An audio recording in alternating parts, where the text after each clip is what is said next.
séquence. Aujourd'hui, nous avons choisi d'analyser Nosferatu, le film de Friedrich Murnau, donc de 1922. Nosferatu, c'est un des films les plus célèbres du monde. C'est le premier vrai film d'épouvante de l'histoire du cinéma. C'est aussi le premier film de vampire de l'histoire du cinéma. Évidemment, ça a donné de nombreux avatars, ça a donné beaucoup d'inspiration à d'autres cinéastes. On peut penser évidemment au film avec Bela Lugosi de Todd Browning dans les années 30, ou encore après les films de la Hammer avec Christopher Lee, les films donc de Terence Fisher, et puis plus récemment Dracula de Coppola en 92, qui est aussi, lui aussi un film marquant et finalement très proche du Nosferatu de Murnau. Voilà. Le film est tiré de Bram Stoker, du roman épistolaire de 1897. Comme Murnau n'avait pas le budget pour payer les droits, il a fait une adaptation qui est illégale, donc il a changé tous les noms. Donc Jonathan Harker devient Hooter, etc. etc. Et donc on va commencer tout de suite. J'ai choisi pour vous l'arrivée de Hooter, du personnage principal, dans les alentours du château du comte Dracula, qui s'appelle dans le film le comte Orlok.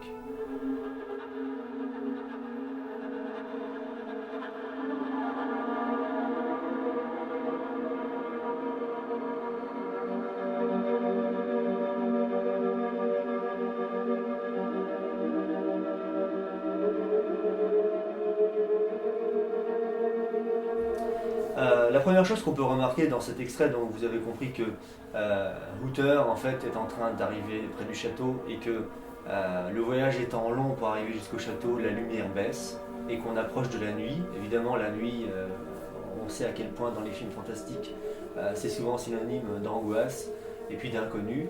Et justement, il va arriver près du château au moment de la nuit tombée. Plus donc il approche au niveau géographique et plus la lumière du soleil baisse. Ce qui est très rare dans Nosferatu par rapport aux autres films qu'on a appelés expressionnistes, c'est que justement Nosferatu, le film de Murnau, arrive à s'isoler un petit peu du mouvement expressionniste en choisissant, au contraire des autres films expressionnistes qui utilisent beaucoup les studios et les décors complètement faits en studio, complètement anti-réalistes, comme dans le cabinet de Dr Caligari, eh bien Nosferatu joue beaucoup sur les extérieurs naturels. Et ici vous avez donc les extérieurs naturels de la campagne des Carpates autour du château du comte Orlok. Il est étonnant, et vous voyez dans ce plan sur lequel j'ai arrêté, sur le soleil qui perce à travers les nuages, de voir qu'un simple contre-jour, pour Murnau, permet de créer l'angoisse des ténèbres. Le soleil a beau être dans le plan, mais dissimulé par les nuages, on a cette impression, grâce au contre-jour, que les ténèbres sont en train d'envahir toute cette ambiance.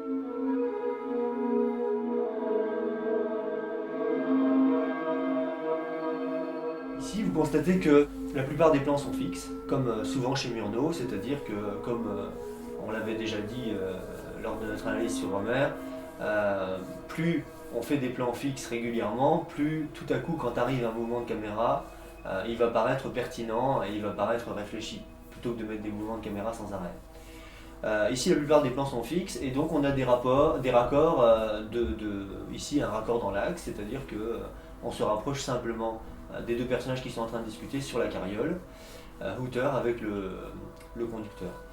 On est passé du plan large ici à un plan plus rapproché pour pouvoir suivre la discussion.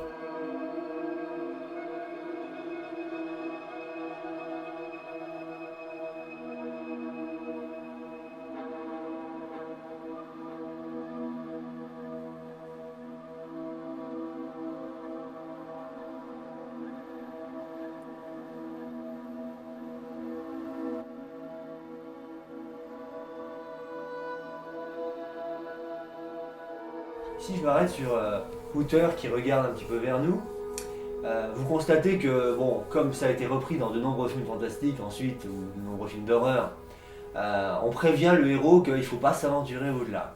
Il ne faut pas aller là-bas. Vous savez que dans Le Loup-garou de Londres de John Landis, on dit aux deux personnages principaux qu'il ne faut pas aller sur la lande parce que c'est dangereux, ils risquent de rencontrer des créatures et ils y vont quand même. Ici, on prévient Hooter qu'il ne faut pas y aller, qu'il ne faut pas aller près du château du comte, mais il y va quand même. Ici, je me suis arrêté sur ce plan où il fait ce sourire Hooter parce que bon, c'est un personnage qui est, à ce moment du film, il est encore un peu insolent. C'est l'air de dire mais pourquoi moi je suis courageux et puis bon, moi j'ai pas peur de toutes ces sornettes, donc moi je vais y aller quand même. Ce qui m'intéresse aussi, c'est les caractéristiques de Hooter dans le film. C'est-à-dire que c'est un personnage qui est bizarrement, qui paraît asexué. C'est-à-dire que dans toutes les scènes où il est avec Hélène, c'est-à-dire Mina dans le roman de Bram Stoker, on sent pas vraiment comment dire, de rapport, de sexualité entre les deux. Ça paraît totalement asexué, bizarrement. On dirait plutôt deux amis, alors qu'ils sont pourtant sur le point de se marier, ils sont fiancés.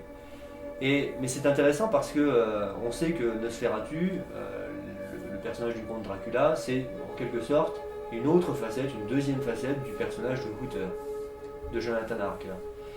Et ici, donc, j'insiste là-dessus, sur le fait qu'on le reverra tout à l'heure, que le côté sexué finalement de Hooter, c'est sûrement Nosferatu, et le côté asexué, un petit peu enfantin, qui n'a peur de rien au départ, qui est un petit peu, surtout qui est en fait imprudent, qui est inconscient, c'est Hooter.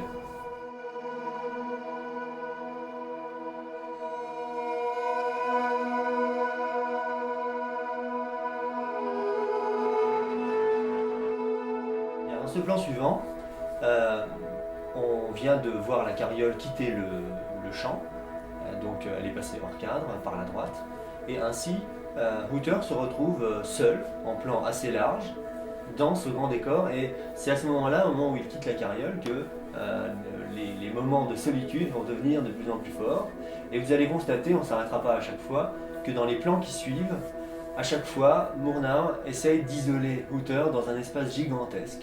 C'est-à-dire que Murnau, on a dit, essaye de rendre les extérieurs naturels qui a priori n'ont rien d'inquiétant, il essaye de les rendre inquiétants. Alors, soit en jouant sur les contre-jours, soit par exemple en jouant sur les rapports de taille, c'est-à-dire en insistant avec des plans très larges sur le fait que Hooter est minuscule dans ce décor, en fait, qui le surplombe totalement, qui le domine totalement.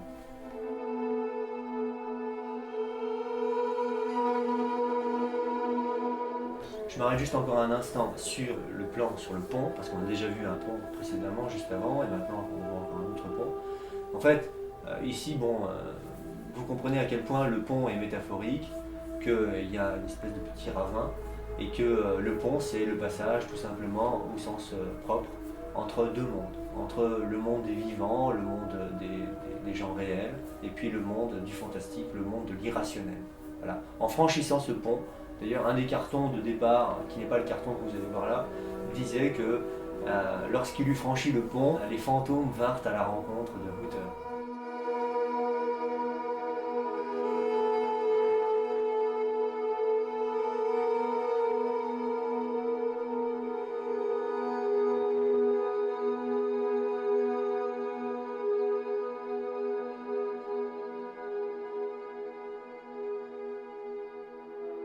On vient de voir dans un des plans précédents le château du comte Orlok.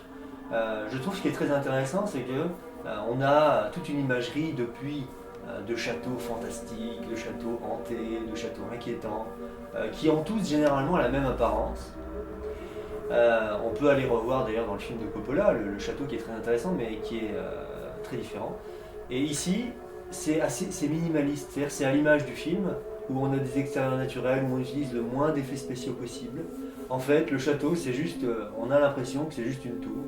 C'est-à-dire que c'est beaucoup moins impressionnant en apparence, et finalement le film est tout aussi impressionnant, c'est très très angoissant. Dans le plan suivant, eh bien, voilà un des effets spéciaux dont je vous parle, qui sont ultra simplissimes, qui sont tirés tout simplement des découvertes de Méliès, quelques années auparavant, 20 ans avant. C'est que simplement en accélérant l'image, on peut créer quelque chose de surnaturel et qui donne une atmosphère irréelle Donc ici, la carriole du comte Dracula qui arrive, elle paraît presque planer sur le sol, voler sur le sol, simplement grâce à un effet qui est ultra simple.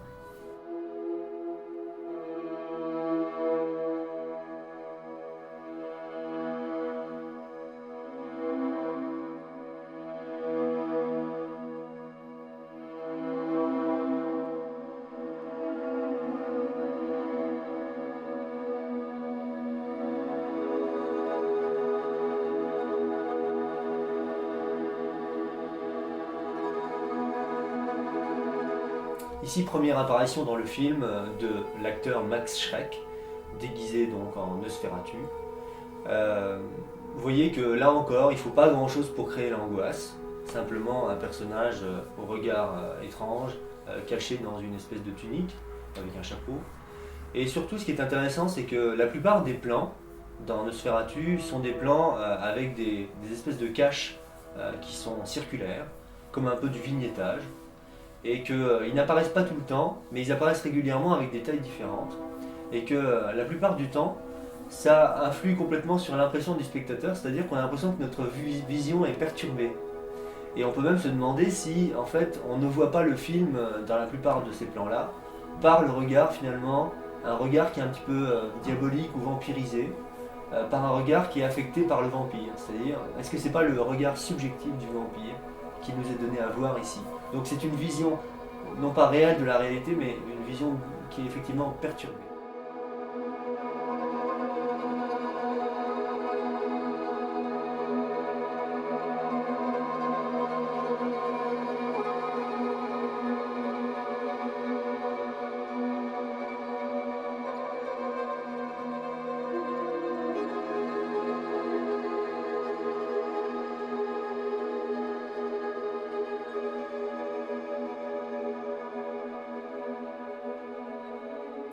Autre exemple des effets spéciaux ultra simples mais ultra efficaces de Murnau, c'est l'utilisation par exemple du négatif.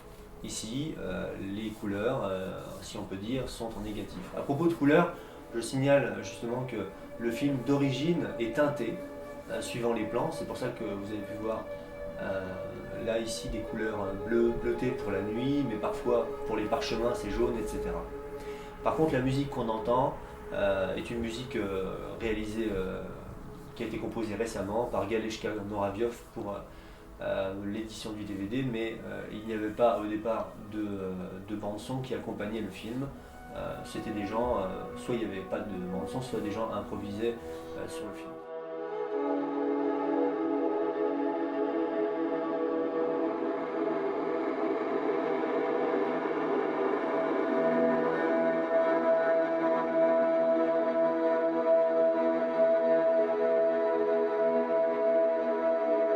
Voilà, juste avant ce plan, un chant contre chant ultra classique dans les films d'épouvante où le personnage qui a été accompagné jusqu'à la demeure fantastique, ensuite il est abandonné par celui qui l'a accompagné, donc il a déjà été abandonné deux fois, une part d'abord par la carriole des villageois qui l'accompagnaient et maintenant par le comte Orlok lui-même. Donc, chant contre chant, voilà le personnage qui regarde en arrière et qui voit que, un peu comme si les portes sont fermées derrière lui, il n'y aura pas de retour possible. Ici, le plan sur lequel je me suis arrêté, du plan en légère contre-plongée, place à nouveau Uther dans une position comment dire, de personnage dominé.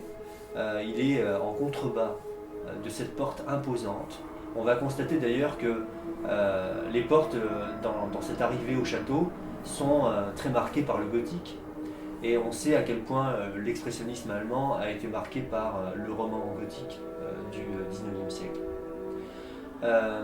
Ensuite, on doit préciser qu'à nouveau, la porte s'ouvre évidemment d'elle-même, donc c'est encore une fois un des effets spéciaux simples du film, et que on peut se demander encore évidemment aujourd'hui pourquoi le film n'a pas vieilli, pourquoi il ne paraît pas démodé comme beaucoup de films qui vieillissent mal.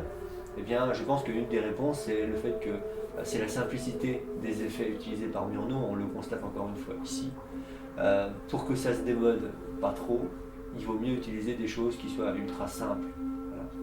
Voilà. Plus on essaie de faire des effets spéciaux complexe, plus on risque de faire en sorte qu'il se démode avec le temps et qu'il soit finalement voyant au bout d'un moment. Donc ici c'est très simple, simplement une contre-plongée et la porte qui s'ouvre d'elle-même.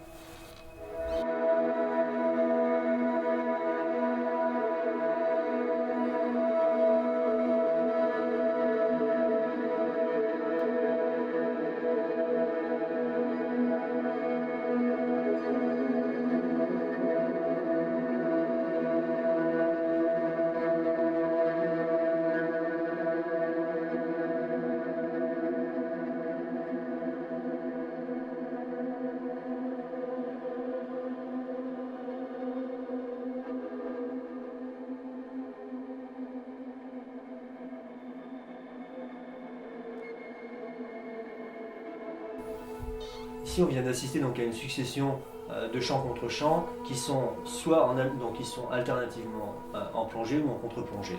Évidemment en plongée plutôt sur hauteur pour le dominer, et puis en contre-plongée quand on est plutôt en train de regarder Nosferatu, plutôt en position d'être dominé. Ici, je m'arrête sur ce plan qui est donc on pourrait dire c'est un exemple typique du surcadrage, c'est-à-dire de tous les cadres dans le cadre, même si ce sont des cadres qui sont gothiques, qui sont arrondis. Vous avez un nombre étrangement accentué de portes. Vous avez plein de portes qui sont avec des portes semblables mais finalement différentes à chaque fois. Et en fait ça donne une impression de vertige, toutes ces portes. Ça donne une impression de vertige. L'auteur est en train de tomber comme s'il tombait dans un abîme, dans un trou. Dans lequel duquel il aura du mal à sortir, à remonter à la surface. Vous voyez que simplement une légère plongée et le fait que Hooter est obligé de gravir des escaliers, ou en tout cas de gravir une pente, fait que sur ce plan précis, Hooter paraît minuscule par rapport à Nosferatu, et qu'on insiste énormément sur la différence de taille, et qu'il est déjà complètement sous la domination, sous l'influence. On sait que Nosferatu, on sait que Dracula a une influence comme ça presque télépathique sur ses victimes, et ici c'est vraiment le cas, c'est-à-dire que l'ombre du vampire plane déjà sur Hooter alors qu'il n'est même pas encore arrivé.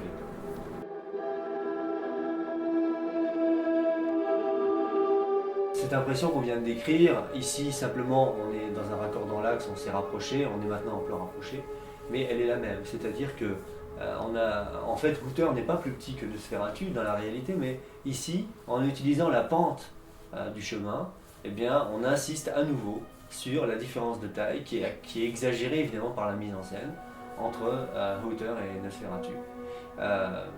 On peut évidemment voir encore plein d'autres choses dans ce plan, le fait que Nosferatu est habillé tout en noir, que Hooter est habillé plutôt en couleur claire, c'est-à-dire l'opposition entre le bien et le mal, mais peut-être de la même personne, on l'a dit. Les deux faces d'une même personne. On sait que Murnau a d'ailleurs réalisé avant Nosferatu un film qui s'appelle Janus Kopf, la tête de Janus, et vous savez que Janus a deux têtes. Et ensuite, ce qui est étonnant, c'est que Nosferatu, il est plongé dans l'obscurité, alors qu'en fait, Hooter, il est juste devant la porte de derrière, c'est-à-dire dans la lumière. Donc, vous voyez à quel point tout le cadre est extrêmement élaboré chez Murnau, et on a beau avoir un plan fixe, eh bien, on a une complexité et une richesse qui est extrême à l'intérieur du cadre.